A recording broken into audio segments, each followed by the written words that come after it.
Muchas gracias, Pastor Noé, a su esposa Damaris, un gusto y un privilegio estar, desde luego, nuevamente con ustedes. Y bueno, agradecer de entrada y como principio las oraciones que yo sé que muchos de ustedes están haciendo a favor mío. La verdad, les agradezco y gracias a ustedes que estamos por aquí. Han sido tiempos complicados, pero yo puedo decir que Dios ha sido bueno. El camino parece que todavía está por ahí adelante, pero yo confío en que Dios es bueno y Dios pues escucha a sus santos, que eso es lo más importante. Amén. Y gracias por los que han estado muy, muy cercanos. La verdad es que me siento protegido, cobijado de alguna manera y bueno, Dios ha sido bueno, es lo único que puedo decir. Y la verdad es muy agradecido porque pues hoy estoy aquí platicando delante de ustedes sobre el tema que pues desde luego nos es natural, nos es necesario y en el cual siempre hay que estar al pendiente. Desde luego, solo quiero hacer una aclaración que las manifestaciones que yo hago son a título personal. Claro, con la ventaja que yo creo que siempre hemos tenido, que pues estoy inmerso y conozco obviamente el tema pastoral, obviamente, la parte jurídica que me es natural, pero con un énfasis en analítico en las cuestiones que nos están envolviendo y que pareciera ser que, este, pues que no las vemos, porque el análisis va centrado en el corto plazo. Normalmente hacemos análisis en sentido histórico y en sentido sociológico a la distancia, porque hay un tiempo en el que se reflejan y a veces, desgraciadamente, pues la consecuencia que no siempre es buena, ¿verdad? Entonces, es en la inmediatez. Obviamente, el año, bueno, el año pasado, a finales, tuve la oportunidad de compartirles el panorama precisamente sobre la libertad religiosa en el 24, hoy pues más referido al 25, y para ello pues voy a hacer uso de la presentación que tengo lista para tal efecto. Eh, eh, Perdón si de repente me voy a otro lado porque pues todavía, ¿cómo se llama? Me falla el asunto. Digo, es conocido históricamente que los abogados son los últimos que se mueven en la tecnología, pero bueno, aquí estamos. Y, y bueno, el tema general es desde luego, el panorama de la libertad religiosa. Está básicamente dividido en dos bloques. El primero tiene que ver con el entorno internacional, y el segundo, que es un poco más amplio, que es con el entorno nacional. Eh, Ruego al Señor que me dé tiempo de poder hacerlo completo, utilizar todo el material que tengo. He descartado alguno porque he seleccionado la parte más visible, la más ejemplificativa de esto. Desde luego, está cargado con letra. Le he quitado todo lo que he podido. Yo sé que a veces es difícil, algunos que tienen solamente acceso con celular, estar leyendo, estar ahí pegados, pero creo que es hasta donde puedo llegar. Entonces, voy a pedir de su atención para que en la parte de textos, digo, los pongo porque trato de decir, o de acreditar la realidad de lo que está, de lo que está sucediendo con letra, que no sea solamente lo que yo digo, ¿verdad? Y esa es la razón. Entonces, gracias por su paciencia. Bienvenidos todos, especialmente a los alumnos del IMC Global que pudieron conectarse, con quienes tuve la oportunidad de hace unos meses de compartirles el seminario de Derecho Eclesiástico, y pues nos quedamos muy picadones con algunas cosas. Entonces aquí para ellos implica una actualización algunas cositas que no estuvieron, pero aquí están, y vamos a dar comienzo. Entonces, vámonos a la parte internacional. Recordarán que en ese tiempo, cuando yo expuse, venía el asunto de las elecciones en Estados Unidos. Es muy importante porque hay una agenda ahí que sí marca en el contexto internacional, y estaba por decidirse quién ganaba, si era Kamala Harris o Donald Trump. Por ahí les hice algunas ilustraciones, o bueno, les transmití cómo veía yo el panorama de qué pasaba si ganaba uno y otro. Bueno, le tocó a Donald Trump, y quiero decirles que no me equivoqué, por lo que se veía en el panorama, realmente es lo que está sucediendo, y es con lo que vamos a tomar primeramente la presentación. Perdón, no me está avanzando, no sé si es cosa mía.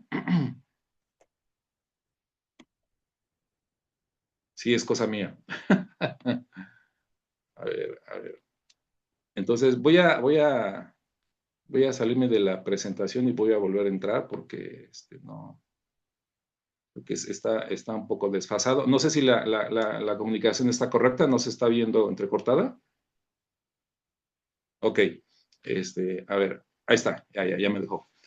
Entonces, obviamente es en realidad la guerra que ya veíamos que se venía, era de Donald Trump, lo he puesto en las tres acepciones que conozco. Básicamente en México se conoce como ideología de género, en realidad es progresista. Recuerden, hay una conceptualización progre de los postulados que se han estado eh, legislando y que representan en realidad un ataque hacia todos los principios que nosotros profesamos, que nosotros estamos enseñando a la gente, que vienen de la palabra, etcétera, etcétera. Y también es conocida en el ámbito internacional como la izquierda mundial. Esa es la aceptación. Y bueno, Donald Trump ya había amenazado, ya había dicho, ya había tenido la consigna de que pues los iba a golpear, y los iba a golpear duro, durísimo, y en realidad así ha sido. Solo son algunos ejemplos de lo que ha sucedido durante este año, desde el inicio de su mandato. Quiero decirles que he escuchado por ahí algunas opiniones de pastores que, como han visto esto bueno, desde luego, con lo cual estoy de acuerdo, pero pareciera ser que el sentido es como, ya se acabó el problema de la influencia de la ideología de género porque ya llegó Trump. Lamentablemente este es un error.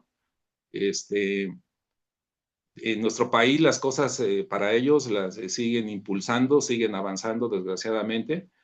Qué bueno que está actuando. Desde luego, por ahí nos tendremos que encontrar con las contradicciones que vienen del mismo Trump, por efecto de lo que, pues, especialmente a los mexicanos, por el asunto de la migración, etcétera, etcétera. No estoy promoviendo de ninguna manera la figura de Trump, simplemente estoy poniendo las cosas que en realidad están sucediendo. Sin embargo, sí estoy convencido de que nadie, absolutamente nadie en la historia había hecho o está haciendo lo que él está haciendo. Entonces, de entrada, yo creo que es un buen motivo de oración para orar por él. No voy a hablar de si es un buen cristiano, si es cristiano, etcétera, etcétera. Yo creo que como personaje relevante del ámbito mundial, lo que ha hecho definitivamente, nadie lo había hecho. Y eso tiene implicaciones positivas, desde luego, para la óptica que nosotros tenemos, ¿no? Y bueno, empezamos con la firma del decreto que prohíbe procedimientos de afirmación de género para menores, que hoy aquí en México se conoce como las infancias TRAM, los derechos de las infancias TRAM. Entre ellos ya sabemos el que si un niño dice nací niño, pero no me percibo, no me siento como niño, mi género es otro, entonces inicia un proceso de intervención clínica, etcétera, etcétera, y que así en México está siendo una realidad. Entonces, él lo está deteniendo. La otra es que congela, obviamente, subvenciones a toda institución que tenga que ver con el asunto del aborto, lo cual, pues sí, ha sido un duro golpe para ellos. Eso ya se nota porque, pues ya sabemos que de todo lo que platicamos, pues ya tiene demandas, ya tiene gente que está obviamente luchando, que está peleando en contra de ello. Y también, pues con el objeto de golpear el área, yo creo que es muy relevante, que tiene que ver con la educación, o sea, de que no se aleccione, ¿verdad?, a los niños, porque ya sabemos que controlando una generación de niños, pues las consecuencias más adelante pues son tremendas, ¿no? Eso es tremendo cómo lo quisiéramos ver aquí en México, ¿verdad? Con todo lo que se ha reformado en las leyes, desde la misma Constitución, etcétera, etcétera. Y, y eso, pues, obviamente tiene su relevancia, ¿no? Y otra es el que solamente se conocen y se entiende que jurídicamente hay dos sexos.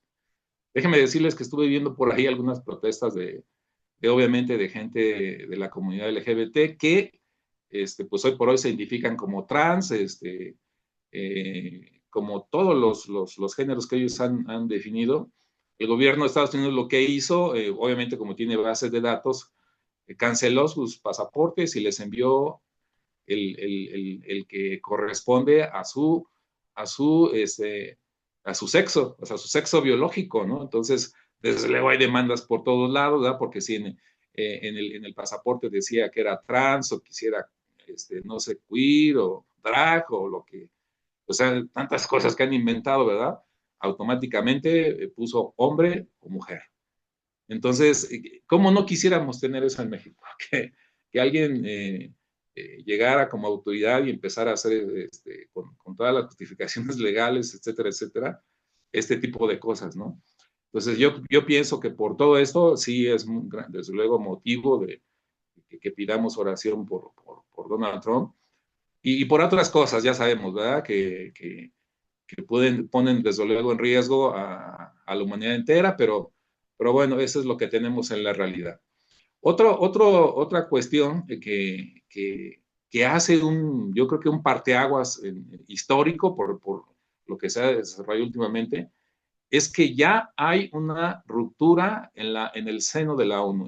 Recuerden que en realidad la gente de la comunidad LGBT tiene acaparadas instituciones en la ONU que tienen que ver con la protección tanto de la mujer como de la niñez, desde luego de la salud y muchas otras cosas, pero en específico estas son muy relevantes.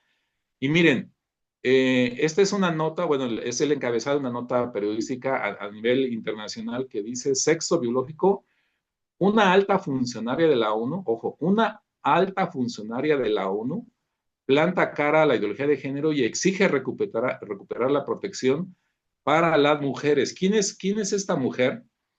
Pues esta mujer de nombre Rem eh, es quien dirige la cuestión de la defensa de la violencia contra las mujeres y las niñas. Es una relatora especial, o sea, no es cualquier persona. Y ha alzado la voz en defensa del sexo biológico, ahí está la relevancia de la lucha frente a la imposición del dogma de la ideología de género en lo que ya se considera un punto de inflexión en el debate internacional. O sea, ya no solamente son los loquitos de la óptica de la religión, quienes están ahí con sus conceptos tradicionales, etcétera, etcétera, sino que ya desde el seno precisamente de la ONU se está ya cuestionando precisamente las interpretaciones, las instrucciones, los ordenamientos que han sido permeados precisamente con quitar la relevancia de la óptica biológica, o sea, eso va contra toda lógica y desde luego naturaleza, eso nosotros no tenemos que discutirlo, esa es la realidad. Pero vean en qué contexto lo dijo, ¿no? Que este pronunciamiento tuvo obviamente lugar en junio, o sea, es apenas, durante la presentación oficial de su informe ante el Consejo de Derechos Humanos de la ONU, reunido en Ginebra, en el marco de la 59 sesión. En ese contexto, Al-Salem pidió a los estados que dejen de diluir las categorías legales y biológicas de mujeres y niñas con un lenguaje neutro y definiciones ideológicas. No se puede proteger lo que no se puede definir. La relatora denunció que potencias y agencias de la propia ONU han intentado silenciarla y desacreditar su trabajo. Imagínense qué valor de esta mujer, qué entereza, en qué entendimiento, sabiduría, para poder plantarse y decir esto. Desde luego que pues, nosotros estamos totalmente de acuerdo con ello. Ese es en realidad el objeto de la lucha que se está haciendo en contra de todo esto. Y desde luego los ataques pues se le vinieron encima, o sea, muchos desde luego dejaron de ser sus amigos ahí dentro del seno de la ONU, intentos de bloqueo, desprestigio, obviamente, ya sabemos que la política es tremenda, estar en la ONU también es, desde luego, es un cargo, desde luego, político de este nivel. Y, y, la realidad es que, miren, el contexto del origen de esta mujer, a mí me llamó la atención, dije, voy a ver de dónde viene, por qué, etcétera, etcétera. Y, pues suponía yo que pues tenía algún antecedente cristiano, etcétera. No, no, no, simplemente es raciocinio lógico, interesa, lógica. Ella es de nacionalidad jordana, nació en Jordania, se formó básicamente en las universidades de Egipto, desde luego su educación ya superior especializada en la parte de derechos humanos y defensa de las mujeres la obtuvo de las universidades en Londres, o sea que tiene una educación muy, muy, digamos, desde luego occidental, pero no está del lado necesariamente eh, del sector que pues, no toma en cuenta absolutamente nada de esto que tiene que ver con el aspecto musulmán en ninguna manera. Y no es por ser musulmana, ojo, sino es precisamente una mujer que tiene formación con todas las tablas que tiene cualquier otro funcionario de este nivel en la ONU. Entonces, es importante entender esto, que de aquí para adelante yo creo que se deben levantar más personas dentro de la misma ONU para levantar la voz y dejar o iniciar desde luego una lucha, yo diría lógica, de la biología, desde la ciencia, etcétera, etcétera, ¿no? Entonces, para mí eso es relevante, es muy importante. No sé si con esto podría yo decir que ha tocado piso, ¿no? El asunto del exceso de la ideología de género, pero bueno, es algo que marca y hace ya la diferencia, ¿no? Esperemos, de verdad, estemos orando para que se levanten más voces, o sea, de este nivel, porque ya recuerden que si viene desde la óptica de la religión, pues inmediatamente pues es acallada y es apagada, ¿no?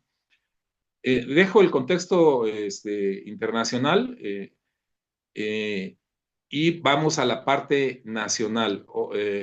Miren, tenemos aquí una situación, pues ya sabemos de dónde, desde la óptica de Morena.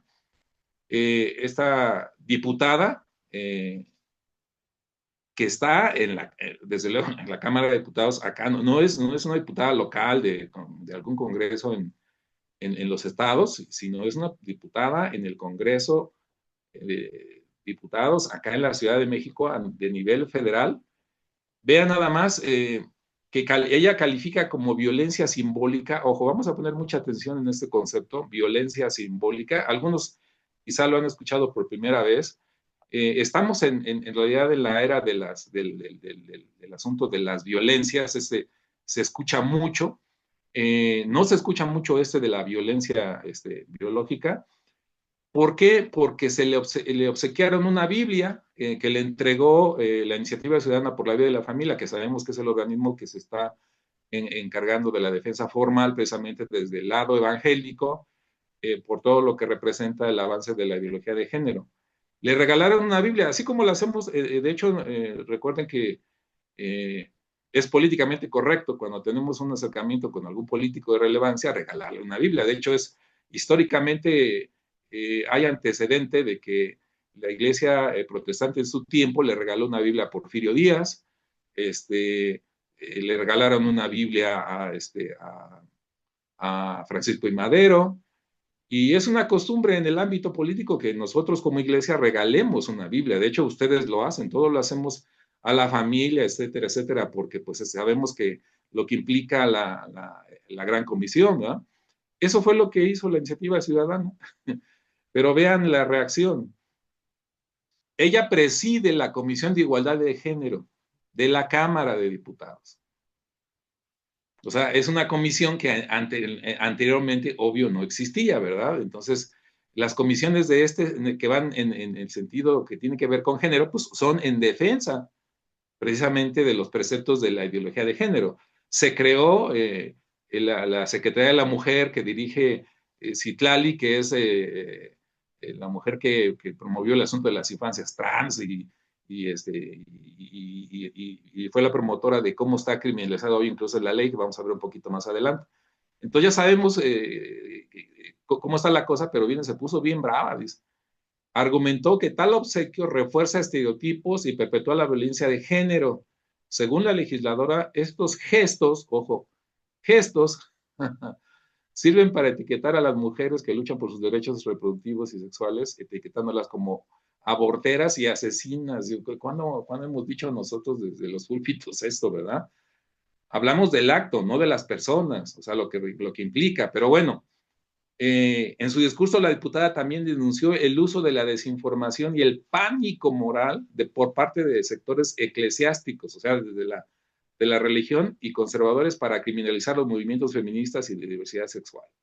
Fíjense nada más, cómo está conceptualizado el mensaje bueno, por ella, desde luego, el mensaje que nosotros damos como iglesia, como pánico moral por parte de sectores eclesiásticos. Ojo con estos conceptos. ¿Y por qué traigo o por qué traemos a colación esto? Miren, porque ella ya promovió una iniciativa hablando precisamente referido a la violencia simbólica. No para este asunto de quejarse porque o querer meter el hecho de regalar una Biblia como violencia simbólica, ojo, tiene su antecedente y puede llegar a esto, a una iniciativa. O sea, la violencia simbólica como tal existe. Desde luego que no está en la ley, pero no dudo que quiera promover más adelante una iniciativa para incluir precisamente esto por lo cual se quejó. Miren, impulsó una iniciativa que plantea adicionar bueno, al artículo 6 de la Ley General de Acceso a las Mujeres a una vida libre de violencia con el objeto de incorporar violencia simbólica. Define dicha violencia como cualquier acto u omisión que produzca daño o menoscabe a través de patrones estereotipados, mensajes, ojo, valores, íconos, imágenes o signos, transmite y reproduzca dominación, cosificación, desigualdad y discriminación en las relaciones sociales en los ámbitos público y privado, naturalizando la subordinación de la mujer a cualquier ámbito de la sociedad. Híjole, miren, en mi época de estudiante y de marxista, etcétera, etcétera, estudié a profundidad lo que implica la anarquía. La anarquía no como hoy se conoce solamente como pues una idea muy vaga de lo que implica desorden o falta de orden, no, sino las implicaciones políticas. Recuerden que hubo un movimiento de anarquismo que se manifestó en la Guerra Civil Española, etcétera. Es cuestión histórica, pero tiene sus bases obviamente históricas ahí en España, ¿no? Pero estudiando a fondo el asunto de lo que implica el movimiento anárquico o de anarquía, tiene que ver precisamente con romper estructuras de poder. Y tiene su implicación política, tiene su implicación económica, su implicación de la naturaleza que ustedes quieran, o sea, no es cualquier cosa. Esto me da esa idea, o sea, en realidad es un tipo de anarquismo, o sea, lo puedo yo definir de acuerdo al conocimiento que yo tengo, porque habla de romper precisamente formas de subordinación. Hijo, las relaciones de poder en el ámbito capitalista y en el ámbito que ustedes quieran tiene que ver obviamente con orden en general, o sea, orden en general. Tenemos un trabajo donde alguien nos tiene que dar órdenes, alguien nos da instrucciones, tenemos un sistema educativo donde pues tenemos que obedecer reglas, escuchamos a los maestros que desde luego tienen poder en todos los sentidos, los ministros tenemos poder, obviamente, etcétera, etcétera. Entonces, el anarquismo en su conceptualización filosófica profunda habla precisamente de romper reglas de poder. Entonces, ¿de dónde viene este asunto de la violencia simbólica? Viene, desde luego, desde el seno de la filosofía y en este caso con la antropología. Pierre Félix Bourdieu, obviamente francés, es un sociólogo que por ahí en los 70 dio origen a lo que hoy incluso se conoce precisamente como la teoría bordiana y tiene sus principios, tiene sus lógicas, etcétera, etcétera. híjole, cuando yo la analicé, la estudié, dije, pues esto está tremendo porque esto es una realidad hoy por hoy en nuestro país, la conceptualización de la violencia simbólica. Y vamos a ver solamente, yo creo, cuestiones muy, muy breves de lo que implica esto y que nos interesa analizar desde nuestra óptica. Eh, en términos de Bourdieu, ¿verdad? Es una forma de dominación indirecta y sutil que se ejerce a través de la imposición de estructuras simbólicas como el lenguaje, la cultura y las instituciones, sin que los dominados perciban su sometimiento, fíjense nada más, sin que los subordinados perciban su sometimiento. Para mí, eso implica que entonces, pues vamos a presentarnos como los salvadores de aquellos que no piensan, de aquellos que pues son indoctos, de aquellos que son ignorantes, de aquellos que pues casi casi están en estado pues solamente animalito, ¿verdad? Porque esa es la forma en que está concebida y es una realidad. Otra conceptualización gordiana es que dice que las estructuras de poder se mantienen no solo por la coerción, sino también por la aceptación tácita de los individuos, quienes internalizan las normas dominantes como legítimas. Qué cosa tan tremenda, digo, yo no sé cómo ustedes lo vean, pero en realidad nosotros hemos escuchado a través de la historia o de cualquier aspecto que venga fuera de la religión, o simplemente cuando nosotros hablamos con gente que no cree o que ha sido decepcionada de alguna religión, ¿verdad? Eso es exactamente lo que nos dicen. ¿Cómo nos dicen que a nosotros nos hicieron coco wash? O sea, que a nosotros nos tienen engañados, que ese es asunto de ignorantes, que es asunto incluso de retrógradas. Precisamente, ¿por qué? Porque según ellos hemos aceptado, ¿verdad? Sin que siquiera nos demos cuenta, ¿no? Y hemos legitimado un sistema de represión, así lo ponen, de sometimiento. Qué tremenda cosa, no es cualquier conceptualización esta. Y la otra es que dice que la violencia simbólica es invisible, dice nada más, y se internaliza a través de procesos de socialización, especialmente en instituciones como la familia, ojo, la familia, el golpeteo a la familia, la escuela y los medios de comunicación. Bourdieu argumenta que esta forma de dominación es particularmente eficaz porque los sujetos no la perciben como una imposición externa. Es como si esto nos viniera a traer un despertar de ignorancia, ¿verdad? Dice, sino como parte del orden natural de las cosas, lo que dificulta su cuestionamiento y resistencia. ¡Qué tremendo! Entonces, ¿qué debemos, en qué cosas, mire, desde el ámbito de la iglesia, hay cosas que sí necesitamos cambiar y es aquí donde yo reafirmo que eh, los comentarios que hago, las conceptualizaciones que yo afirmo, ¿verdad? Son a título personal, porque implica que tenemos que tener cuidado y entender que hay un mundo que allá afuera se está moviendo precisamente y este es precisamente, yo digo que el fondo de ellos, ¿verdad? De por qué hay tanto cuestionamiento y por qué existe tanta argumentación en contra de lo que nosotros pensamos. Porque también implica una autoanálisis de lo que estamos haciendo desde adentro, cosa que es muy difícil, los autoanálisis son muy difíciles, porque normalmente cuando alguien nos da una crítica que llamamos constructiva o que nos lleva a un autoanálisis, no nos gusta. Entonces, quizá algunas cosas que yo voy a decir aquí las digo con autoridad, las puedo sostener, no tengo problema, y lo digo con conocimiento de causa. ¿Qué cosas? Y no hablo de centros de fe, estoy hablando de la iglesia en general, porque al final los principios no cambian y estoy hablando de la iglesia cristocéntrica en general, ¿no? De cosas que tenemos que tener cuidado. ¿Por qué? Porque ya hay un bagaje legal que nos es adverso, pero esto implica que debemos poner atención en esto. Ojo, estoy hablando de qué se hace desde el púlpito. Condenar. La Biblia es clara con respecto al tipo de cosas o tipo de pecados o tipo de actos en los cuales pues, podemos caer, que implica así, o sea, irnos al infierno, ¿verdad? O pagar con muerte. Cuidado, no estoy diciendo ni creo que el lenguaje del púlpito tenga que adecuarse al de la ideología de género. No, que recordemos que a finales del siglo XVIII, con el asunto de la teoría de la evolución, hubo una influencia en la iglesia. Hoy por hoy sigue siendo lo mismo. No hablo que tengamos que tener cuidado, porque tenemos que decir cuál es el mensaje principal de la iglesia. O sea, a mí como cristiano me queda bien claro que tendría que ser el amor. Así es como el Señor me recibió a mí. El mensaje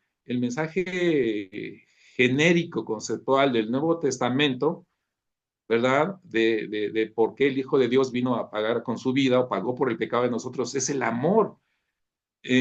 No es mandar a todo el mundo al infierno, porque si sabemos que mientras hay vida hay esperanza. Entonces, cuidado con la exageración, la exacerbación hacia este tipo de mensajes que sabemos que son reales, pero sí, obviamente, la Biblia nos enseña que nosotros somos más sagaces, ¿verdad? Como hijos de la luz que los hijos de las tinieblas. Entonces, en las iglesias llegan todo tipo de personas, y nuestro lenguaje tiene que ser asequible a todos los que llegan, desde las personas que no han tenido oportunidad de tener un nivel de educación, etcétera, etcétera, hasta gente muy preparada, gente con autoridad en todos los sentidos, ¿no? Entonces, cuidado con el tipo de condena que estamos haciendo desde el púlpito. La otra, mostrar, exhibir la tabla de la corrección. De esta es un asunto que, miren, mi esposa y yo, bueno, mi esposa sabe que es abogada y estudió, obvio, la licenciatura en Derecho. eh, Hicimos un análisis con respecto a la violencia en la Biblia. Ojo, ojo.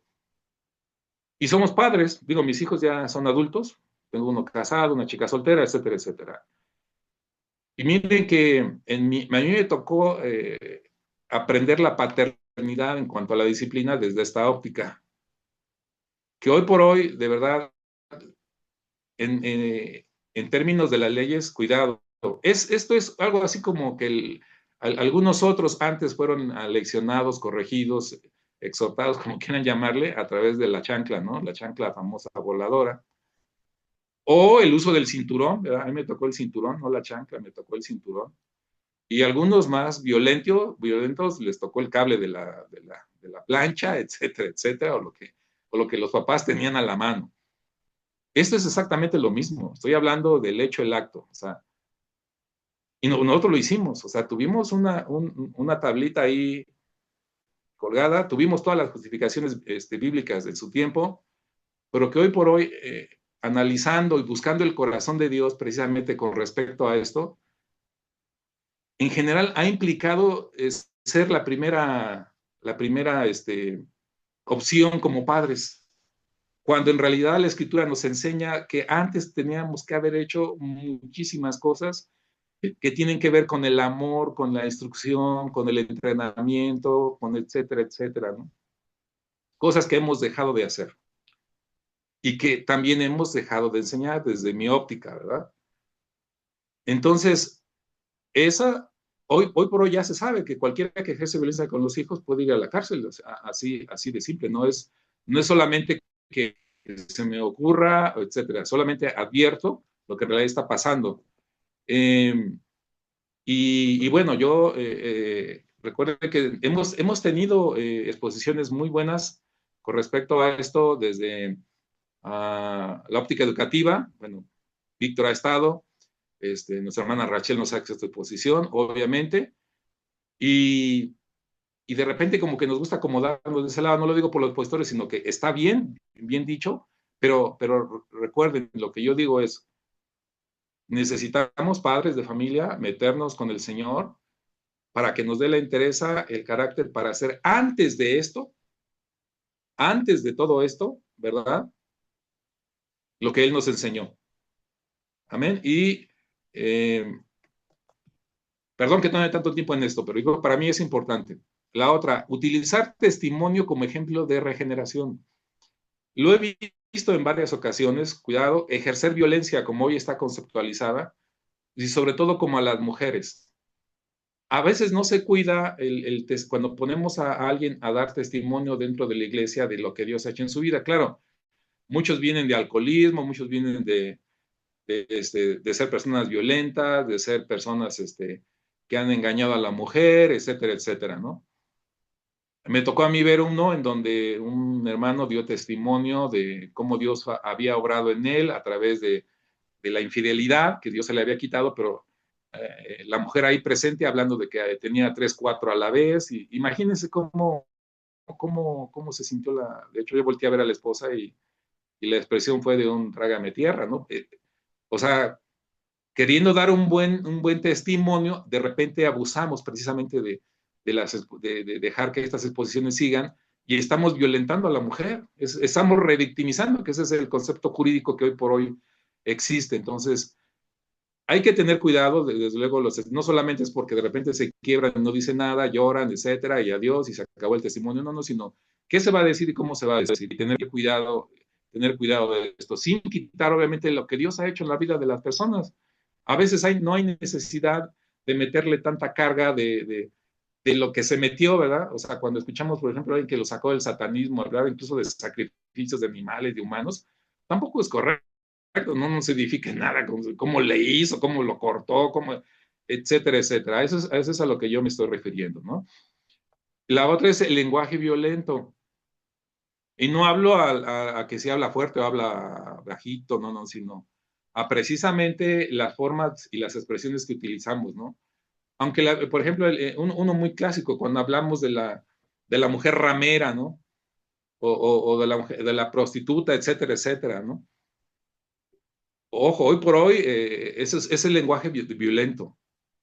Hay otras formas de expresarse, ¿verdad? De la mujer que se equivocó, de la mujer que lleva, etcétera, etcétera. Siempre habrá una palabra que siempre habrá mejores formas de decir las cosas, desde luego, con la intención de llegar al corazón, porque a veces queremos ser muy bíblicos en este sentido, en realidad lo que estamos haciendo es incomodando a personas que en lugar de que tengan trato con del Espíritu Santo, tiene el primer trato de las palabras del mensaje que se está dando, ¿no? Otra, desde luego, es prohibir el acceso a recintos debido a la apariencia. Claro, cuando alguien está ocasionando desorden es una cosa. Cuando alguien llega y se sienta como debe de ser, eh, pues gente que puede incluso venir de la calle, etcétera, etcétera, inmediatamente tenemos una reacción así como que sáquenlo, ¿no? Y no es así. O sea, cuando alguien está haciendo desorden, hay autoridad en la iglesia y estamos protegidos legalmente para ello. Ya se los he dicho en otras ocasiones, ¿no? Pero entonces eso nos lleva también no solamente a violencia simbólica, sino también a discriminación, que es otra combinación y otra consecuencia precisamente de tomar en cuenta estas. La otra, este, avalar en las prácticas violentas. O sea, avalar, o sea, quiere decir que el pastor diga, estoy de acuerdo en que se haga esto, estoy de acuerdo con esto, estoy de acuerdo con esto, que al final de cuentas pueden y son prácticas violentas. Y esto obviamente nos lleva al siguiente paso. Cuando yo avalo violencia simbólica, se pasa a la apología. Ojo, ese es otro término jurídico también. Y recuerden que ya está penado la apología del delito. Cuando violencia, que está en la ley, ¿verdad? Hago apología del delito. Recuerden que, por ejemplo, ahorita existe la apología al asunto de la violencia a través de la música, ¿no? Se hace apología del delito a través de corridos, narcocorridos, y que ya hay grupos, personas que han sido llevadas a juicio precisamente por hacer apología, o sea, estoy de acuerdo, y eso implica una promoción precisamente de la violencia o del lenguaje violento.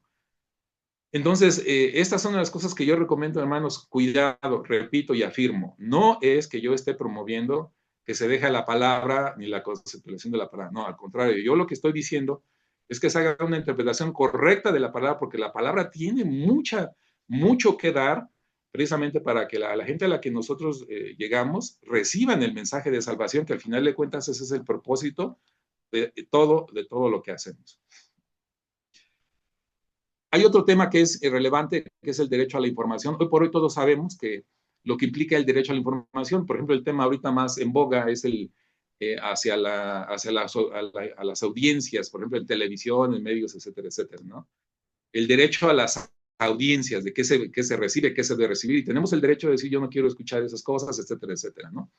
Y hay otro tipo el más común y el que se ha protegido en la ley originalmente que se originó, la ley de protección de datos personales en posesión de particulares, que hoy, ojo, hubo una reforma en este año, ahora se llama Ley de Protección de Datos Personales en posesión de sujetos obligados. Entonces, debido a que el cambio de conceptualización en cuanto al accionar, al actuar, cuando nosotros ministramos a personas, sobre todo ya sabemos de la comunidad, que está ya en la ley, este es el Código Penal, lo que dice que provocación de un delito, ese es nada más el título, fíjense nada más de ese capítulo, provocación de un delito y apología de este o de algún vicio o de la omisión de impedir un delito que atente contra el, ojo, libre desarrollo de la personalidad, que ya hemos hablado de lo que implica el libre desarrollo de la personalidad, que está en el Pacto de San José, ¿verdad? En donde hace referencia precisamente a este derecho y que de ahí se han agarrado.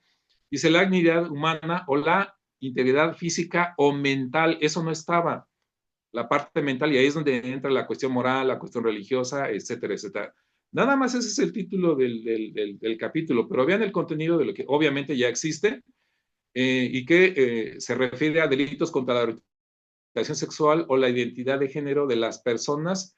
Eso pues quedó desde el 24 y yo ya les he hablado de ello, solamente hago referencia a lo que contiene, que se impondrá de 2 a 6 años de prisión y multa de 1,000 a 2,000 veces el valor diario de la UMA de medida de actualización a quien realice, imparta, aplique, obligue o financie cualquier tipo de tratamiento, terapia, servicio, ojo, o práctica que obstaculice, restrinja, impida, menoscabe, anule o suprima la orientación sexual, identidad o expresión de género de una persona. Entonces ya está en la ley, es un delito. ¿Qué es? Es lo que se llama las terapias de reconversión, ¿verdad? Así es como nosotros lo conocemos. Y lo complementaron con la modificación a la Ley General de Salud, también a quienes realizan, impartan, apliquen, obliguen o financien tratamientos, terapias o cualquier tipo de servicio o prácticas quirúrgicas o de otra índole, con el objeto de obstaculizar, o sea, de impedir, ¿no? Restringir, impedir, menospreciar, anular o suprimir la orientación sexual, identidad o expresión de género de una persona. Y habla, hace referencia al artículo anterior que ya leímos, ¿no? Entonces, ¿qué debemos hacer? Porque obviamente nosotros ministramos a personas con este tipo de influencia o que simplemente están metidas en este ámbito. Tenemos que entrar, desde luego, a una nueva cultura de información y de otorgamiento de servicios religiosos. Algunos me dirán, oye, es que nosotros no damos servicios. Perdón, estamos catalogados en cualquier ámbito de la administración como servicios religiosos. Eso ya no nos lo podemos quitar y así es, ¿no? ¿Qué es lo que ha pasado en el ámbito secular? Por ejemplo, cuando yo acudo a una consulta médica, el médico tiene la obligación de informarme. ¿Cuál es mi problema? El tratamiento, el método, etcétera, etcétera. Cuando voy con un especialista en la salud mental, un psiquiatra, está obligado a informarme. Cuando voy a un abogado, está obligado a informarme. Cuando voy a una notaría, cuando voy a cualquier lado, tiene la obligación y la responsabilidad de informarme. Y ya para todo nos piden firmas, esa es una realidad. Entonces, el medio, lo que hemos visto es que el medio de defensa en adelante para nosotros, con respecto a la actividad que desarrollamos, esta es la herramienta jurídica que tenemos y que no estábamos tomando en cuenta y que ya debemos tomar en cuenta. ¿Qué quiere decir esto? A ver, hermano Arturo, ¿en qué nos está metiendo? Bueno, no soy yo, porque es el mecanismo de defensa, ya no debemos ser ingenuos. Ejercer el derecho a la información de las personas a las que se les otorga consejería o se les ministra. Eso es lo que nosotros ya estamos obligados a hacer y que no se está tomando en cuenta. Ahora, ¿cómo es que esto se hace o cómo lo vamos a hacer? Bueno, desde luego debemos recabar la firma de entendido y del método de consejería o de la forma y óptica de doctrina con la que lo vamos a llevar a cabo. Esto es un cambio, va a ser un cambio revolucionario en la iglesia, Ojo, lo hemos platicado con abogados que nos dedicamos a eso, en el círculo cercano de la defensa del derecho eclesiástico. Hemos platicado, hemos tenido reuniones de abogados porque ya se están presentando casos en donde, obvio, hay gente que al final no le gustó la consejería, no le gustó lo que ustedes quieran, ¿verdad? O al final de cuentas, sabemos que una de las estrategias de la ideología de género es el tomar un protagonismo en un hecho que ha sido fabricado, o sea, ir a exasperar, en pocas palabras, ir a poner el tropiezo, como nosotros lo conocemos. ¿Para qué? Para difundirlo en redes sociales, eh, que se tome el protagonismo, como si sí, etcétera, etcétera. Eso ya está sucediendo, simplemente que pues no ha llegado a donde, al ámbito judicial o penal, etcétera, etcétera. Pero los abogados que entendemos el derecho eclesiástico vemos que tenemos que hacerlo. ¿Cómo sería esto? Muy sencillo. Cuando alguien solicita consejería, cuando alguien acude con nosotros, simplemente mostrarles, mire, enseñarles, decirles, nosotros somos cristianos evangélicos, nosotros creemos que el principal libro de asesoría, de entendimiento, de consejería es la Biblia. Tenemos en nuestra R estos principios con respecto a esto. ¿Está usted de acuerdo? Fírmele.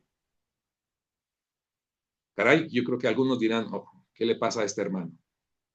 No me estoy volviendo ni del otro lado del mundo, ni estoy diciendo nada que no tenga que ver con la lógica jurídica.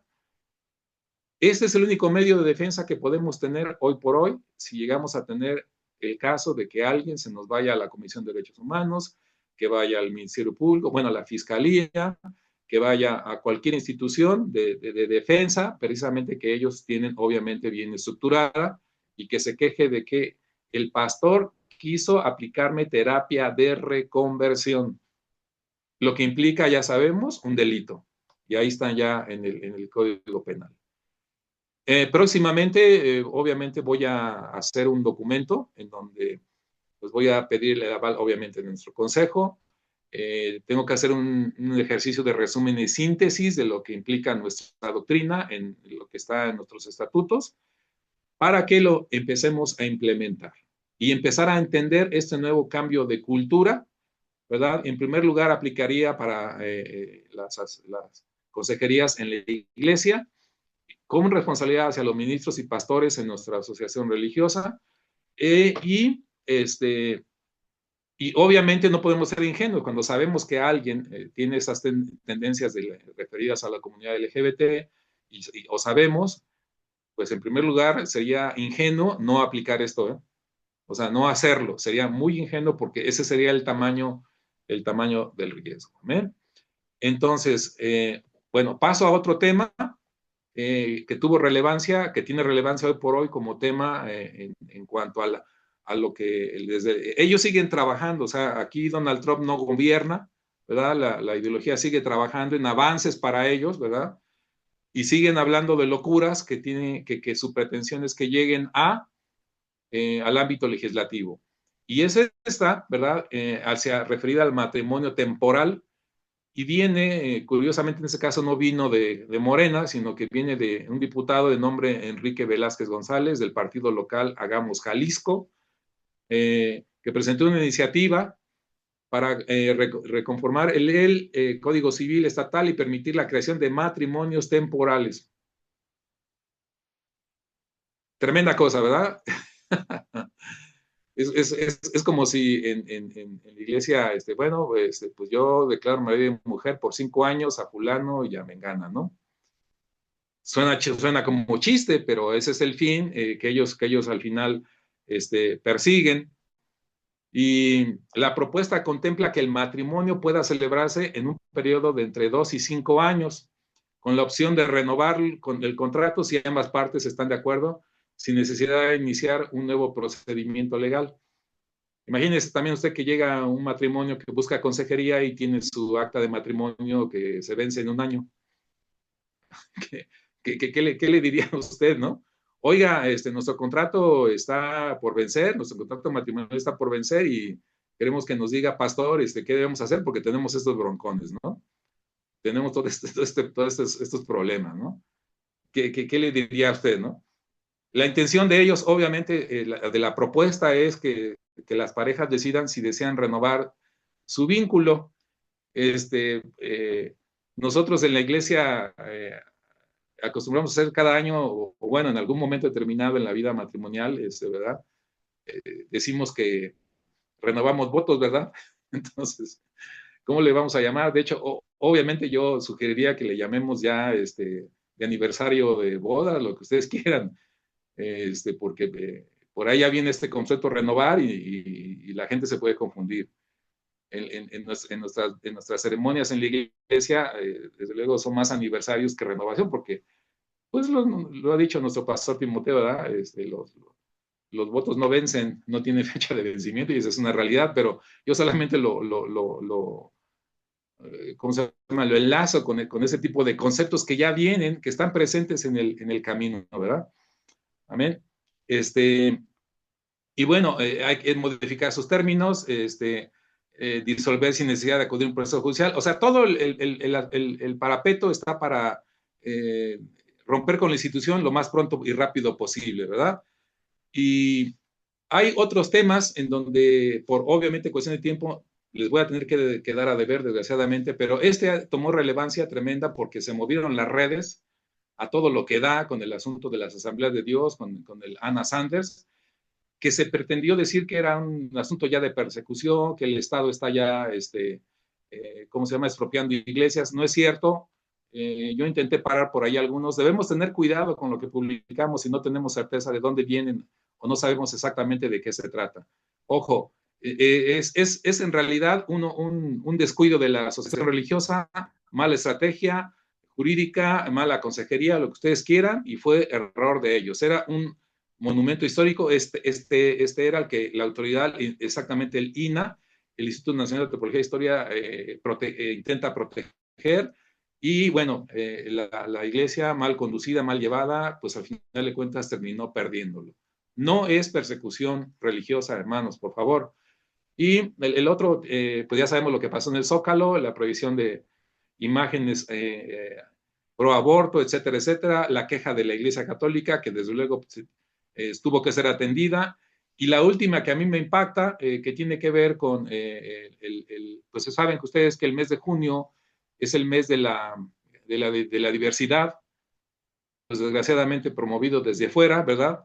Y que hay en todos los estados manifestaciones pro LGBT, pero vean, la Iglesia Anglicana de México AR, por primera vez en la historia de México, en la marcha del orgullo que le llaman en Quintana Roo, se manifestó a favor.